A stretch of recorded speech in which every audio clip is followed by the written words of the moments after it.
Welcome to the Caribbean Parenting Digital Show. This talk show is presented each week by host Alina Lewis and features guests from our Caribbean islands right here on this channel. As we discuss family finances, proverbial principles, child guidance, and academics at home, guests join in weekly to have conversations that give helpful tips about how to be a better parent. Like, subscribe, follow, and share as you tune in each week for new episodes of the Caribbean Parenting Digital Show. Good evening and welcome to yet another episode of the Caribbean Parenting Digital Show. And on this platform, we have conversations that give helpful tips about how to be a better parent each day. On this episode of the Caribbean Parenting Digital Show, we're going to be welcoming once again our guest, Rollocks, as he shares with us about leaving a financial legacy. Now, of course, for those of you who tuned in before, you know that he would have joined us in a previous episode as he shared about how to create a living legacy. And so today, having gone through that episode, we are so excited to be welcoming him as he shares about financial legacy. Now, we are all leaving a legacy whether we like it or not. Our legacy is a combination of the way that we live every day and the impact that it has on our friends, our family, our community, and the world, as well as how we prepare others for life without us. Now, leaving a legacy is a way to let others appreciate our love and our consideration for them because we took the time to plan ahead for the impact that our absence would have on them.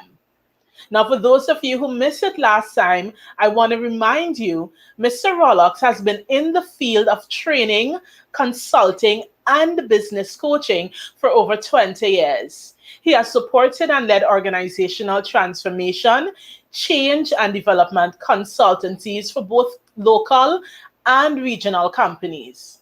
His core strengths converge at the crossroads of organizational development, transformational leadership, human development, and small business development as his life's passion.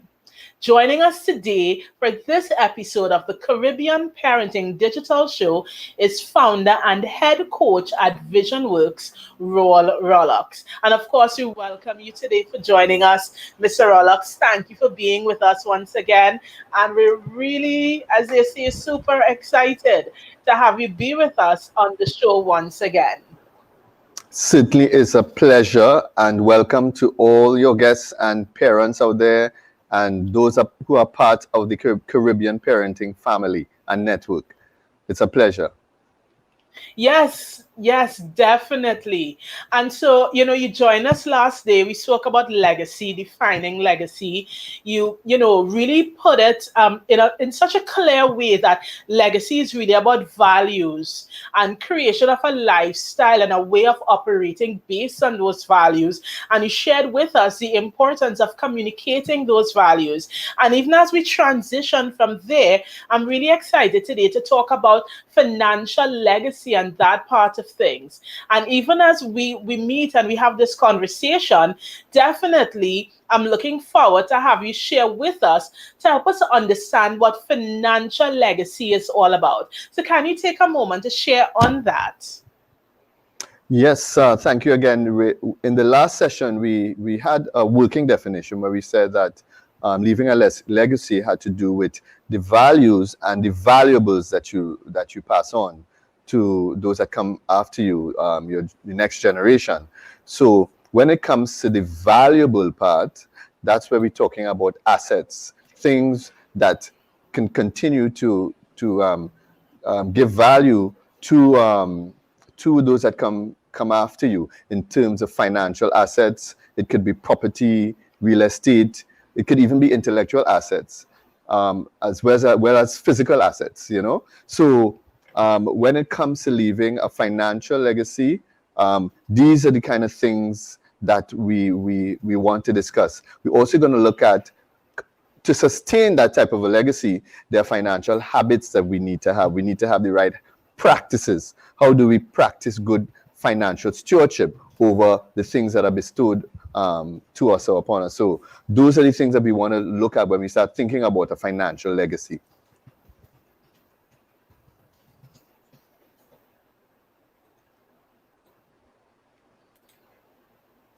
Definitely. And so, even as we look at financial legacy, I know that one of the things we can focus on is the whole notion of leaving a legacy of wealth. Can you share a bit on that for our viewing audience? Yeah, that's a critical part of it, because you can leave a good legacy or a bad legacy, but you will leave some sort of a legacy when it comes to the financial aspects, and that is seen in a number of ways. So that if you leave a poor legacy, we're talking about financial insecurity, continuous debt, the indignity of owing money, poverty, and of course a future of dependency. A good legacy speaks to financial stability, having a savings and investment jumpstart when those that come after you begin to work and so forth. These helps the positive self-esteem that comes from that, living in abundance, and of course a future of financial independence. So when it comes to leaving that legacy of wealth, there are some things that we want to keep in mind, of course. First of all, as a parent, we want to invest in our own financial independence, right? Because that's a starting point. Remember, people look at what we say and what we do and what we achieve and accomplish. So achieving that in and of itself speaks volume to the next generation. They can look and see what dad and mom did, you understand, or grandparents or whoever came before, to make sure that they were financially independent. And that is a lesson for the next generation. The next thing we can do outside of investing in our own financial independence is investing in the education. Education is a big key, especially as we're thinking about our situation in the Caribbean. It is one of those levers that we can use to come out of difficult financial situations, right? So definitely investing in their education is important, all right? The next thing we want to look at, of course, is investing in their productivity. Because it's one thing to have education, but we also want to make an impact and be productive. We always want to be putting our best foot forward. So those principles of discipline, tolerance, and production, I think are key here when it comes to making the best use of a financial legacy, because we have too many situations where money is left, but the next generation squanders it, all right? Another thing that we can do when it comes to the whole idea of leaving our wealth would be in the area of life insurance. In fact, life insurance is one of those ways where individuals who don't have a large estate to leave on during their life can certainly leave one when they pass on. And quite a lot of families have been able to leave behind significant wealth for the next generation in this way, all right? Real estate, property, or any other kind of assets are also a critical part of what we leave behind, all right? Another thing that we need to consider is a business, a family business. I was looking at some research recently, and there are businesses that are 1,000 years old, family-run businesses, and I would like parents to ponder on that a little bit. It means that you have businesses out there that existed for so long that they predate countries. They would have survived wars, earthquakes, famine, COVID, you understand? You name it, the family business, and that's a powerful legacy when it comes to leaving well behind that your children can take advantage of, and we can consider where we have the skills and ability to do so. But to effect all of this, there are three things that are important, right? We need to consider making writing. I spoke last time about the importance of writing. So having a will, all right, that delineates or indicates how property or how assets are going to be passed on is important, right? And this brings in the realm of estate planning. So having a proper estate plan that indicates to those that come behind how your assets are going to be distributed, they're very important to transferring wealth.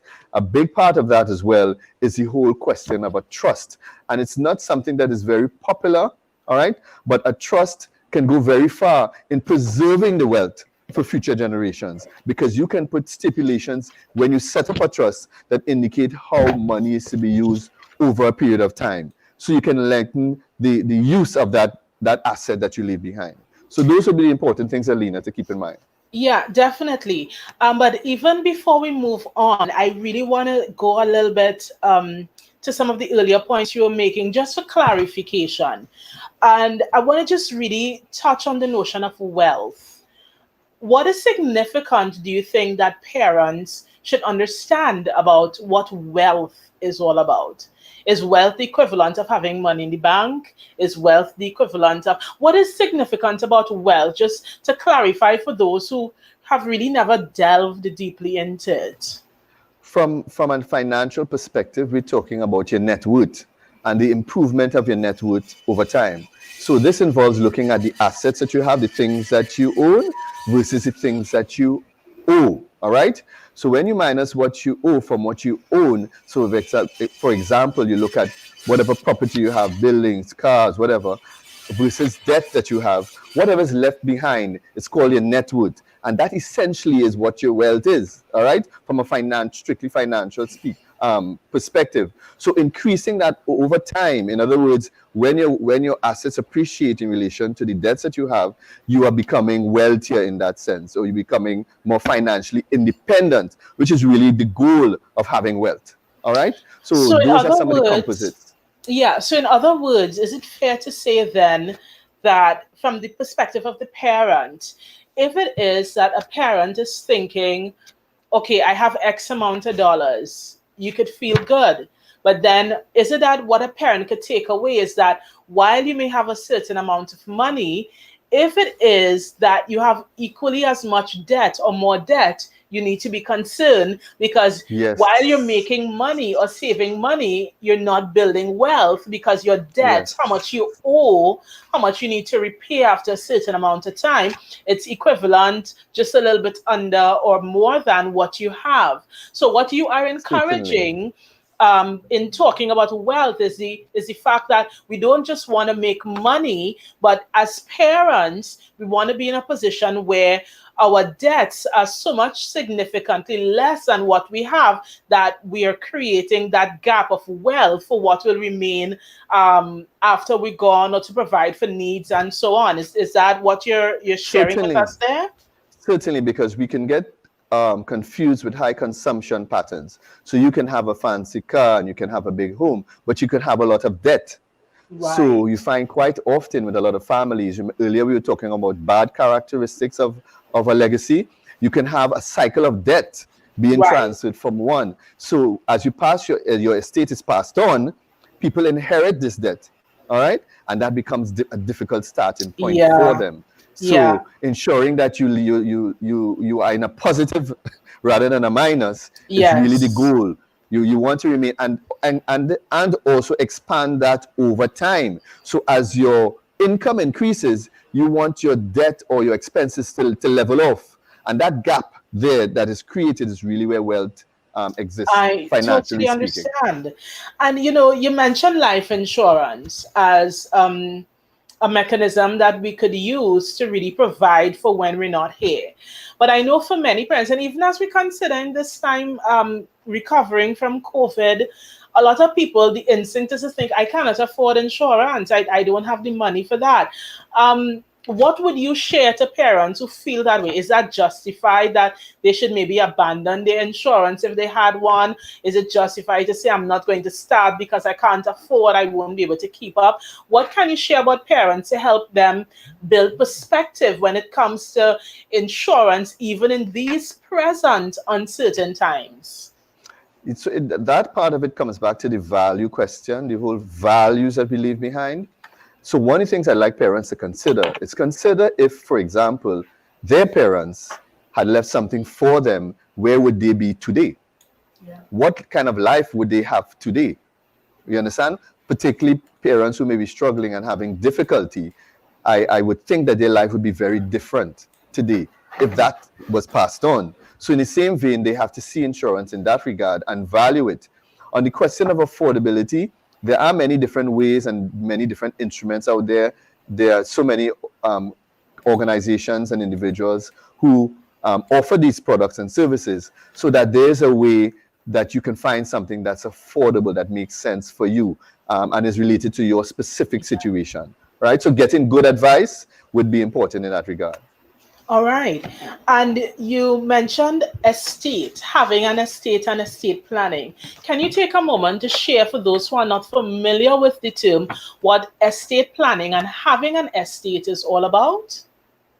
So, in essence, the estate is created from a strictly legal or financial perspective upon your debt. All right? And this is the results of all your hard work and all your efforts. All right? And the estate planning process would involve instructions for passing on these valuables and values to the next generation. All right? Sometimes this can occur when someone, you may be disabled. Let's say you don't actually pass on. All right? What happens to your care? How are you cared for? So the estate planning process will involve, what instruction do I put in place if I become disabled? What instruction do I put in place if I die and I have a minor, a child who's a minor? All right? How do I cater for their future expenses? Right? Who should I name as a guardian over this estate to make sure minor children are well taken care of? All right? Doing things like power of attorneys, so people will have the right to execute on your financial matters. So estate planning takes all those things into consideration. Most importantly, estate planning would involve, when you leave money behind, it's one thing to have money and property, but how is that managed? So I don't know if you're very familiar, Alina, you would see individuals who have inherited property, but they can't manage it. So the property stays there and it just dwindles away. Significant estates. Yes. Because estate planning would also involve making sure that there are funds available to manage that estate. So estate planning leaves the wherewithal so that those who come behind can make best use of the assets that you leave. Right? So this is formulated in an actual plan, which is a little bit more than what a will does. Okay, and one more term that I would like to share a bit more on. You spoke about trust and having a trust. Can you break that down a bit more to make sure all of our viewing audience understand what having a trust or creating a trust is all about? The vehicle oftentimes that when you do your estate planning, all right, the vehicle that they use or the instrument or the legal document can be vested in what you call a trust, right? Which is a legal arrangement for the distribution of your funds, right? And a very, very important thing that people can consider. So families may let's say you're a parent and you're concerned that the money you're leaving behind may be squandered. You can set up a trust, all right, where the money would be there for the best use of the child, but it can be managed by a company that you can set up or managed by an individual to ensure that that money is well spent. So that is really what the trust, that's the vehicle that the estate planning uses to transfer that wealth. So you can have that money transferred over a period of time. You can have that money only given at a certain age. All right? You can there are all kinds of things that you can put in place in that trust arrangement to ensure that money is kept and used the way you would like it and not squandered. Totally understand. So even as we continue chatting, we know even as it pertains to financial legacy, a lot of parents may feel limited in their ability to delve into it because maybe there isn't knowledge concerning it. So when we think about leaving a legacy of knowledge in relation to finances, could you share with parents what are some of the key points that they should know, be mindful of? Certainly, in the last one of the questions you asked earlier, I was saying that one way of passing on wealth is becoming financially independent. So when it comes to passing on knowledge, you have to up your financial IQ as a parent. You have to take the time so that you understand. So then you can better communicate and share, all right, what you know as well as what you actually practice. Some of the elements that you need to consider would involve understanding what is a financial plan. So here we're talking about a written document that has goals, objectives, time frames, and also caters for contingency, what if, All right. So we're talking about a written document that looks at how you're going to save towards or how you're going to invest towards particular goals. So having a financial plan is key. In fact, if you do a lot of research on it, you realize that poor financial planning is at the core of what prevents a lot of families and parents from passing on a significant legacy. There's no plan. It's in their mind. So in some cases, it's just a dream. On this, another part of knowledge we discussed earlier about financial independence, they need to understand what that term means and why it's important. That's another piece of knowledge that you need to pass on, and understand that there are assets and there are liabilities, and get your children to invest in assets, which are things that generate income. All right. And these are the things that build financial independence, creating passive income or residual income sources, whether through rental of a property or rental of any asset. Those are the kind of things that help bolster what individuals are maybe doing during as a result of just working on their own. All right. So it's the idea that you can work hard for your money, but your money must be working as hard as you are working. And that is what creates financial independence. Another piece of knowledge that's important is for them to understand investments and financial instruments. You have to be, it would be great if you can explain, or if not, you provide a forum where they can learn about banking and credit unions and mutual funds and all these various ways of investing and earning money. All right? Very, very important. All right? Another important piece of knowledge you want to leave with them has to do with understanding interest. All right? How interest works when you take out a loan, mortgage interest, simple interest, compound interest, all these words that you hear are very important to making good choices as far as investments are concerned. So you want to be in a situation where you're always maximizing the rate of return or the interest you can get on your investments. And that's very tricky when you consider the flip side to it, which has to do with inflation. So let's say inflation is running at 2-3% or 4%, and you have an investment that is yielding only 1 or 2%, you see what's happening there. You are actually getting poorer. So understanding these things and helping your children to make these wise choices are critical. The last thing about knowledge I like to share has to do with risk management. In life, there's a big if in the middle, right? And any sound investment plan or investment strategy must cater for contingencies, as I raised earlier. What if I get disabled? What if I die too soon? What if the house burns down? Whatever things that can happen to affect my plan, there is a way to put something in place to cover for all these eventualities. So that's the kind of a knowledge base that you want to equip yourself with and be able to pass on to your children and those that come behind. Totally understand. And I mean, this information is so important because I know that for many persons, they may not have ever learned about these points in any given class. It's not like we go to school to learn these things. When you go to school, yes. secondary school, we don't learn these things. And so many parents don't have the opportunity to be exposed to this information. So I'm so happy that you're here with us sharing these details. Now, of course, so much of this is all about habits. So Yes. I would love, how can parents then leave a legacy of sound financial habits on two levels? On one hand, we want to leave the legacy of the sound financial habits for those to come. But before we can leave that legacy, we have to develop those habits ourselves. Yeah. Yes. So can you share a bit about sound Yes. financial habits? Yes, I would say practice, model, and teach. That's the best way. You practice the habits yourselves. That will be a model for them to look at, and then you can literally teach. So you teach through what you do as well as what you see. So you can create opportunities, all right? Give them little things that would allow them to understand what it is to manage money, for example. So the whole idea of tracking your expenses, you understand? Where's my money going, all right? How do I develop a budget? So it means that you yourself have to invest in budgeting. There are some families that I've worked with, and I've encouraged them to have family business meetings where they look at the budget and spending for a month or for a period of time, where they can look back, take stock, and look ahead. So developing a budget is important. Now, key to that would be this whole question of understanding needs and wants, which is a big thing as a parent because children want stuff, all right?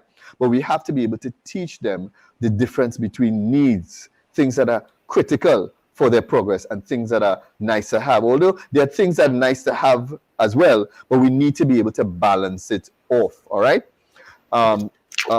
Practices like paying yourself first, which means every time you earn some money, you want to be able to save first.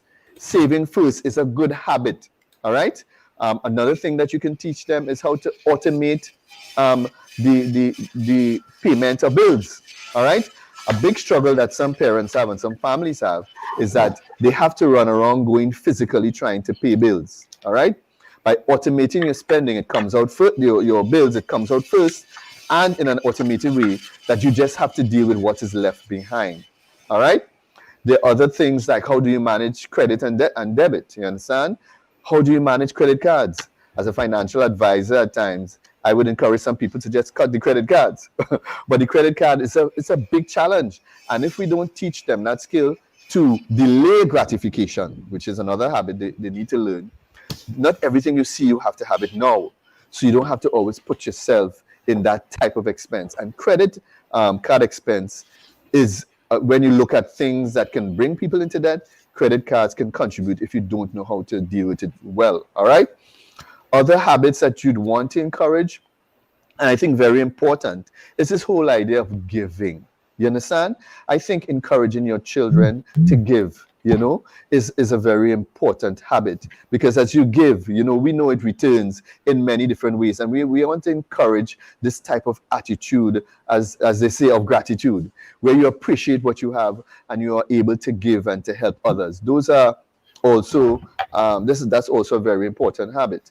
Also understanding the value of things, all right? Sometimes children would spend just because they want it and just because it looks good, and they haven't really assessed the value of whatever they're buying. If I'm going to buy this shoe or clothing or what have you, is it good clothing? Is it proper clothing? Is it something that will last? Or is it just something that looks good? All right? So is it money well spent? So the whole idea of investing your money rather than spending your money is a very important habit and practice to inculcate, all right? With that is the whole question of being able to say no. We have to teach them how to say no. They have to say no to themselves sometimes. And even as a parent, you have to learn to say no to your children when the various requests comes. And we know as parents that they come all the time, all right? One of the things that I also encourage parents to do is to read as well.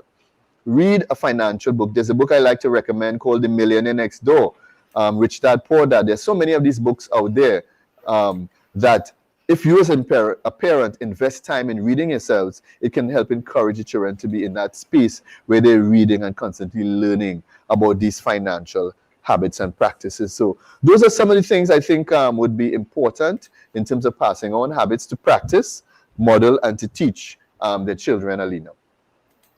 Definitely. And even for our viewing audience, we want to remind mommies, daddies, aunties, and uncles, if it is that you're listening to this digital stream and you're realizing, here's what, these facilitators are sharing on something I really either don't know about, or you're recognizing there is so much more than you need to know, we want to remind you that Caribbean Parenting, in collaboration with VisionWorks, we're going to be putting together a financial literacy virtual workshop. So if you are interested in taking part in this workshop, whether you're based here in Trinidad and Tobago or in any other part of the Caribbean, we want to encourage you, email us at Caribbean Parenting Digital to let us know you want to be a part of this workshop. We're going to send you the information and we're going to get you connected, because we want you guys to be empowered as much as possible to be able to make fine,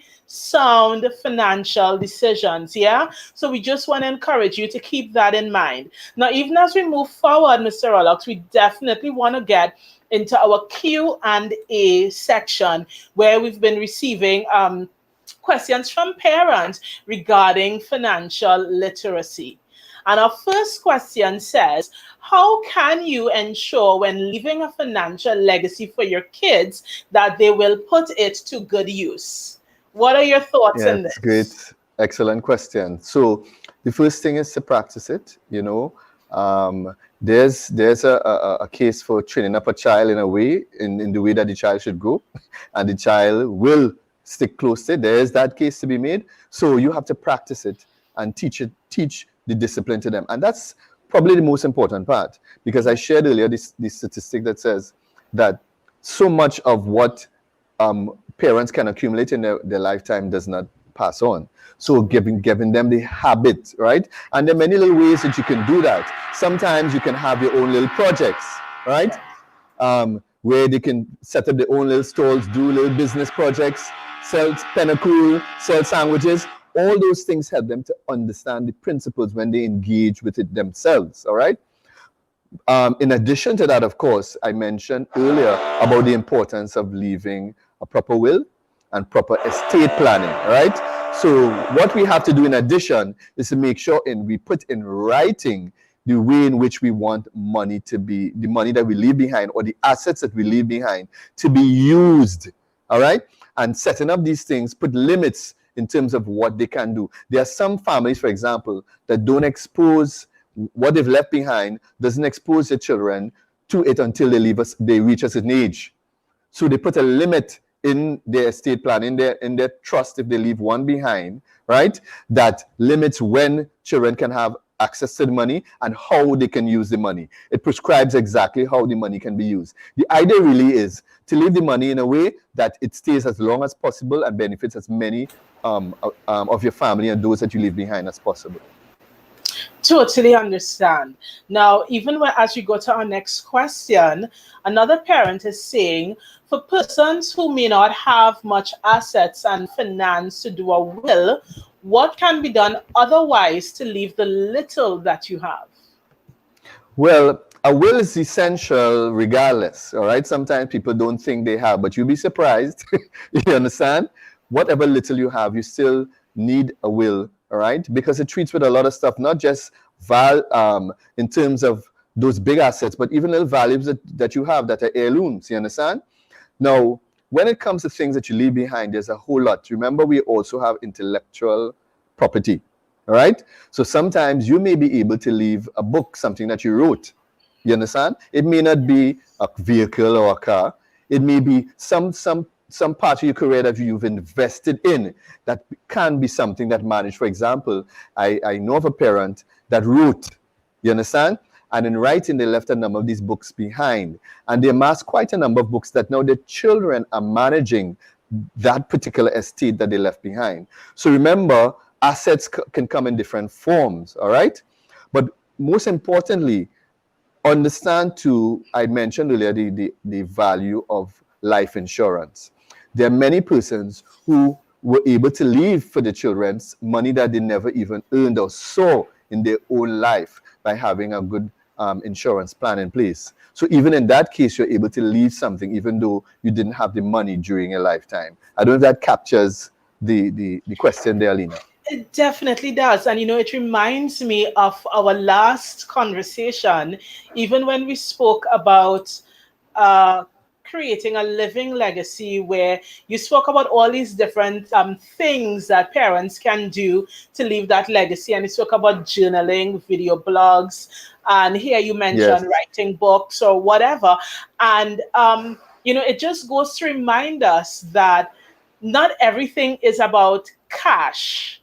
But there is great value that can be created and left outside of physical cash or cash at the bank. And this is not us saying that cash is not important.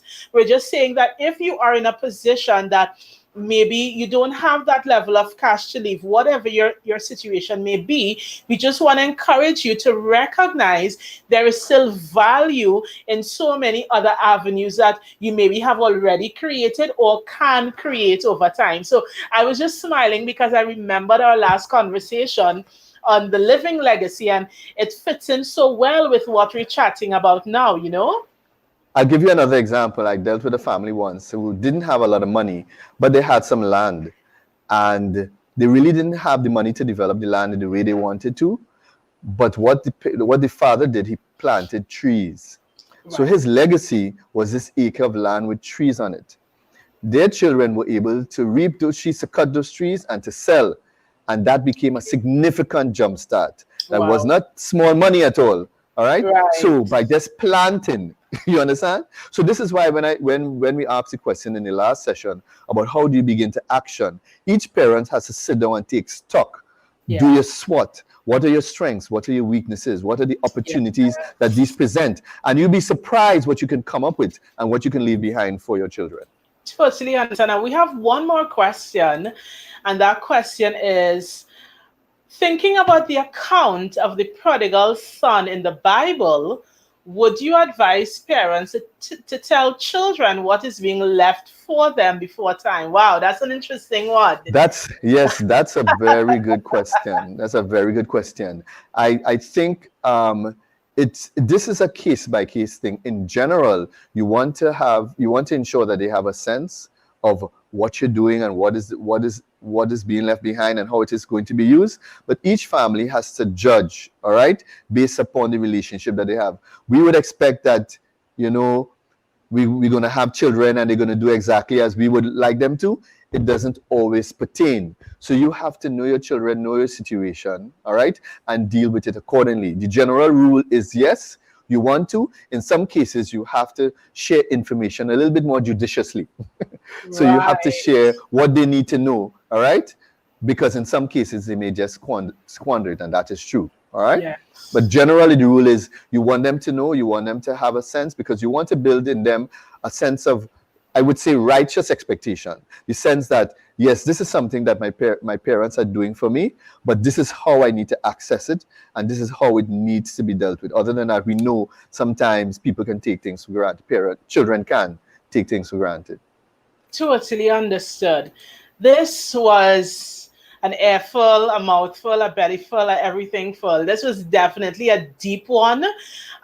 There is much to go over. So I know for those who are tuning in during the live premiere, I know that you're getting a lot out of it. And even for those of you who you're going to look at this on the replay, take your time, soak it all in, press pause if you have to, take some notes if you have to.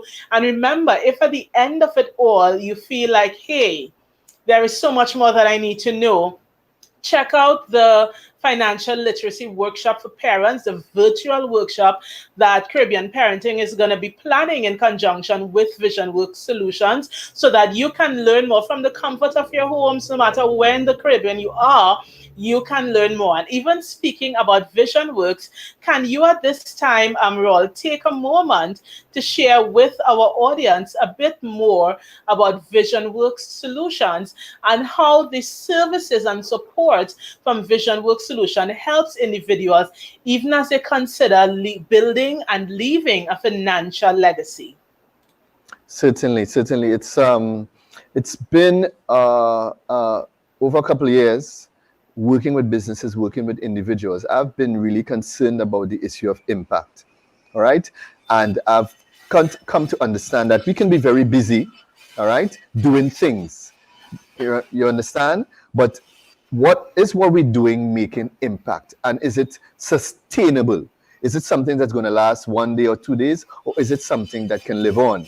So I've been particularly interested in this area of impact. And that's why I guess legacy, the whole question of leaving a legacy, is close to my heart. So I've discovered that there's a case to be made for impact on an individual level, greater impact for small businesses, and greater impact for corporate entities, larger organizations. So a lot of our services are focused on those three particular target groups: individuals, small businesses, and corporate entities. For individuals, there's quite a lot that we can do in terms of meeting with them to look at their particular situation. We have a number of coaches on board. In fact, we have a nice team of coaches to touch on just about every aspect of your life. We have people who are into business planning, business coaching, financial. We have accounting people on board. We have life coaches. Just about anything that the individual would need to be able to put their life together, put their things together. If they find that they may be stuck or they're not too sure what is the next step, our team, we have quite a number of persons there who can help them in this regard in terms of putting their financial house together.